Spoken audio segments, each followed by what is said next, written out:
Hello and welcome to today's Q&A. We're going to be talking all about nutrition today with the lovely Wilma McDonald. So thank you so much to people that have sent me some questions regarding nutrition. I'm delighted to be chatting with Wilma, who is the positive, showing all the benefits of nutrition. She looks absolutely fabulous out in the sunshine today, enjoying herself. So thank you so much, Wilma, for joining us, for answering our questions on nutrition. It's really great to see you and see you living nutrition so well, living your best life out on you today. So before we dive into some of these questions, do you want to just give people a little bit of an overview as to who you are and what you do and who you help? Okay, my name is Wilma. I'm a nutritional therapist and founder of Maverick Motherhood. My main area and focus at the moment is I work with exhausted mums to upgrade their energy and get some va-va-voom back in their lives, which is something we all need. So I am very focused on giving people a plan for the life they have now. So it's all about small, simple, achievable steps to get you to where you want to be. Because if it doesn't work with where you are now, it's never going to get you to where you want to be. Absolutely. So we've had some questions. Okay. Obviously, if anyone has any other questions as we're going along, please pop them in the comments. And if you're watching on replay, you can put them in the comments as well, because we do revisit back. What are some quick and healthy meal ideas when I barely have time to cook? So the main thing is that you can get like frozen veggies, bags of salads, you get bags of pre-cooked grains. It's kind of like, I'm not here to turn you into a gourmet cook. You can just chuck things on a plate and look at it. So the main things you're looking for is a protein source. You can use tinned beans, you can use tofu, you can use slabs of chicken, whatever. And then you're looking for a source of fat. So you can do like hummus, avocados, and then veggies, frozen veggies, or like I say, bags of salad, anything that's already pre-prepped. These are not, not everything needs to be like cooked from scratch all the time. There's nothing wrong with just grabbing various different things and chucking it on a plate and making sure we've got all our bases covered. It's like, where can you do shortcuts? And also, there's no getting away from like, which we all probably love to do, is like batch cooking, menu planning, and all that kind of stuff. It's like, where can you figure out where you're going to be on each night? And because the biggest problem is like when you come home and you're starving and you don't know what you're having, and then you're just grabbing anything. So it's a bit about being a little bit prepared and then cutting corners. I'm all about like cutting corners when you can. That actually was a question about batch cooking. So how can you do batch cooking? How do people do batch cooking effectively? I know you've just touched on that. Is what are they called? Meal kits, like HelloFresh. So there's some of these delivery companies are ace. So, sometimes we don't have to use them all the time because I know they can get pricey, but looking at these like fresh food delivery companies and then potentially probably pumping them up with more veggies, we can do that. Or if you have the capacity or the desire to, you can spend a couple of hours on a Sunday and like roasting some veggies, making a couple of stews, making a curry. And this doesn't have to be, you can get your slow cooker, or you've got the instant pot things that now are kind of like everywhere. It's like, where can you make things as easy? I think that more than the batch cooking is like actually menu planning is sometimes more effective, because what I find personally with my clients is they're coming home, starving children, starving big humans, and they're like then scrabbling around for stuff to eat. But if you know what you're having, like a loose plan, we're not being restrictive and sticking to it no matter what, then it's kind of like, okay, we're having chili tonight, which I might have had leftovers from yesterday. So what I always say too is like, make a bigger batch. Then whenever you're making something, make more than you need and then put it in the freezer. Future me is delighted by past me when I go in and I'm kind of like, there's something in the freezer. So then you're not like actually going to do some batch cooking. You're actually doing it because you're cooking anyway. You're just making more than you need, so then you can store it for later. That's brilliant. So yeah, just double up basically when you just double up, triple up, and then store it where you can and figure out So Friday night is my free night. We can like do whatever on a Friday night, but most of the time during the week it's kind of like we know what we're having for lunch and dinner because it gets manic otherwise. Yeah, these meal kits are quite. I've had the meal kits, so I know I digress. But I'm not. Mm-hmm. Cool, and this is what put me off them a bit, and I found that they took me a long time. Yeah. One, and I wondered if there was ever one that was a bit quicker. So I'll be honest, I've never used the home cooking kits. I know some clients used HelloFresh. Yeah. Sometimes I find it's not enough food, or you do need to add some more veggies to pimp it up a little bit. But if you know you've got a couple of weeks that are going to be really busy, and it means if there's a difference between not eating or not eating till like 9-10 o'clock at night, get some of these meal kits for a week and then test them out. Lots of them do kind of introductory offers, so kind of pimp yourself out, just try them out. Do actually. I know actually we've had a question about kids. I know that you don't do kids, but I don't know if you can have a little bit of a help with this. So how can I ensure that my children are getting enough nutrients? Because they are very the $1 million question. My kids have a lot is very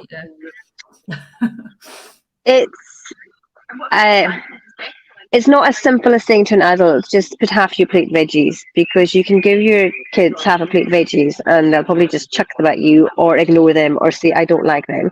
I think the variety is the key here. Like, so even if, for instance, I know my small human has particular things he likes. But I rotate them. I add different things. I kind of, whatever I'm having, I give him a little bit on his plate. Sometimes he's like, ew, I don't like that. Sometimes he's like, oh, I'm going to try that. Like, kids are curious. How can we make them interested? And it is a case of just experimenting. Every child is different. And, you know, I wish I had do this, this, and this, and your child will get all the nutrients it needs. The most important, it's variety. And, you know, no food is off limits, and it's just giving them the options to try things and not making things good or bad, or kind of setting that kind of thought process in their heads already. Yeah. Really. Easier said than done, I know. No, do you know, that is good advice, because actually I'm guilty of this sometimes, just giving, like, I'll make chili and I think they won't like chili, so I'll do something else. Actually. Yeah. Just to put a little bit on their plate and see if just a little plate. So then it's all about exposure. And sometimes I read somebody they need to be exposed to something sometimes 100 times before they eat it. And I'm guilty of this too. It's like giving up and being like, well, they're obviously not going to eat it, but I've only shown it to him 3 times. Whereas, you know, show him a gummy bear and he's like twisting them in his mouth. So it's kind of like there's just these associations with them. They just need a little bit more time than we do. Yeah. Brilliant. What are the signs that I might not be getting enough nutrients, and how can I address? So I work mainly with people who have low energy. So look at your energy levels. Sorry, my headphones are falling out. What's your energy like throughout the day? And we're not looking for peak 10 out of 10 every day. We are going to have like peaks and troughs during the day. But when are these? Are you after lunch? Are you needing a big nap? Are you reaching for snacks? You know, do you need chocolate and tired after lunch? Because sometimes sorry, say that again. Say that again. Sorry. Is it normal to feel tired after lunch? Because sometimes, you know, I get that, but then I don't know. It's difficult to define normal. I'm always a bit vague on these things. So no, but your body is digesting food after lunch. So it is going to slow down a bit, but you shouldn't feel like you want to have a nap after lunch. It just might mean that your lunch is too heavy, maybe too carby based, and we need to make more of protein and fats. What are you eating? When was the last time you ate? How, you know, are you eating on the run? Are you sitting down? There's just like so many different factors, but the energy thing is a big thing to see if you're getting enough nutrients, because your body and brain will start to kind of not shut down, because that's just a bit dramatic. Will start to slow down a little bit, and we all get that brain foggy feeling sometimes, or like the 3 o'clock dip. And because it's so common, we think, well, everybody gets it, and it doesn't have to be like that. So we're looking at energy levels. We're looking at your poo, and I know this is LinkedIn, but I am going to talk about it. So we're looking at how's your bowel movements. Are you hydrated? Are you moving? what's your skin like, what's happening on the outside is happening on the inside. So there's all these little factors that we can take into consideration. It's basically like a health jigsaw, and that's where I come in, because it can get really complicated. I put together the health jigsaw. I put all the pieces together for you, so you get an overview rather than you trying to have to figure it out on your own. Thanks. Brilliant. Yes, I suppose if someone is sort of thinking, oh, I feel really run down, my energy levels are very up and down, I'm constantly tired or whatever, then or you maybe getting it's even like, even look at your hair, because your hair is one of the first places that will, because your hair and nails are not essential to life.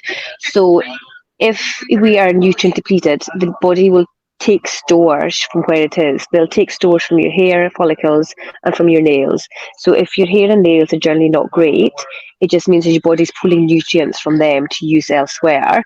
Whereas if you've got really before rock solid nails and I do have rock solid nails as well. It means that your body's kind of getting the nutrients it needs, so it's not pulling it from places that are non-essential.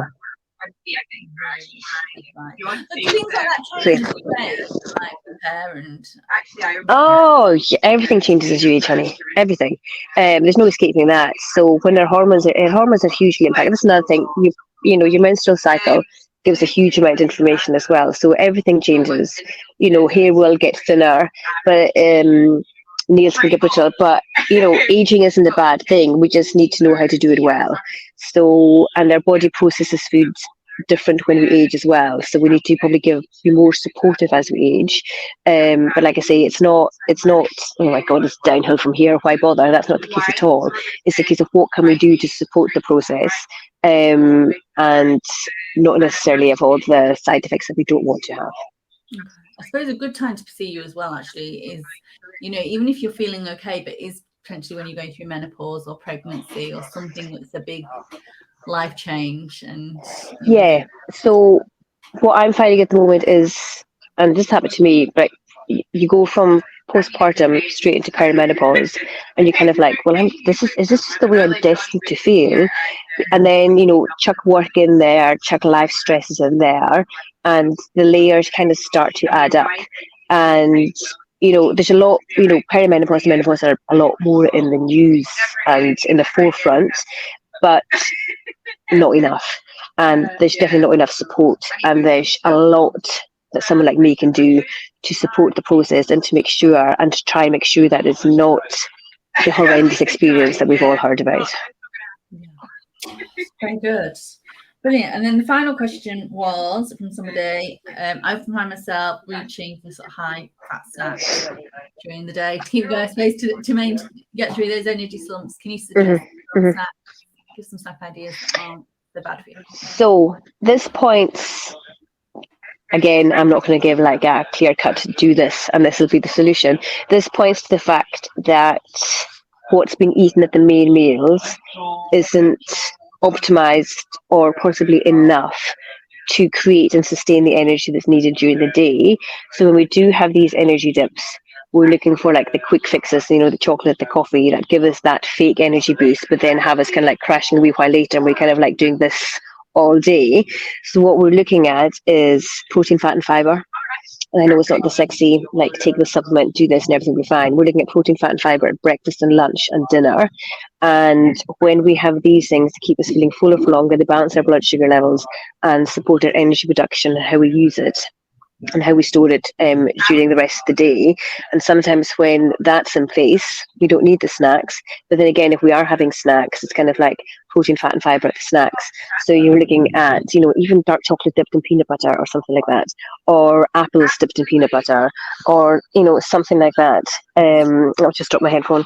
Otherwise, you're going to be on that roller coaster all the time.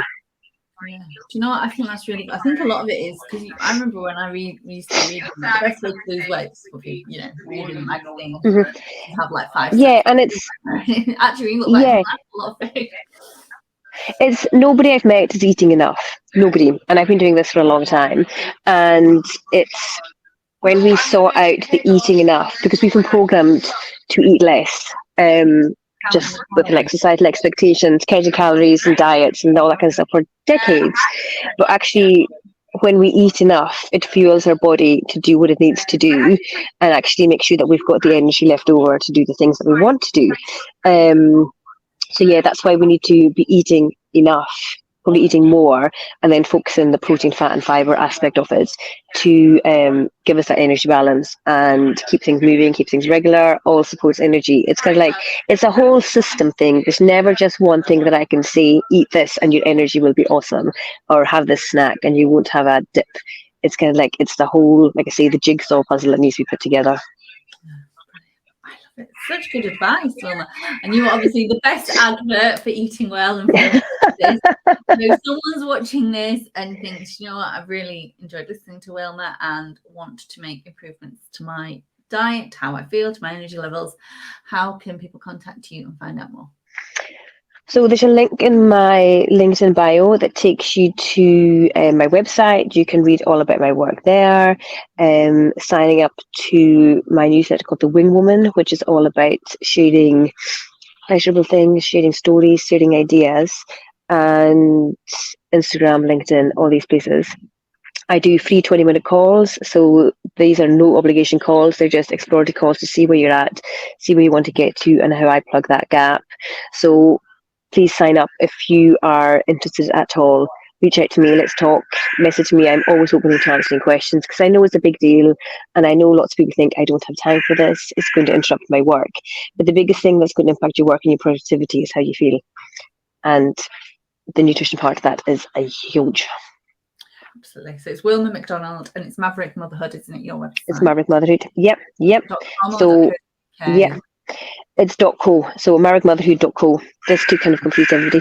And anything you need, please just do not hesitate to reach out and ask any questions. I'm always open to talk. Brilliant. Oh, well, thank you so much, Wilma, for answering questions. Thank you to everyone that submitted and watched. Thank you. Thanks, Elizabeth.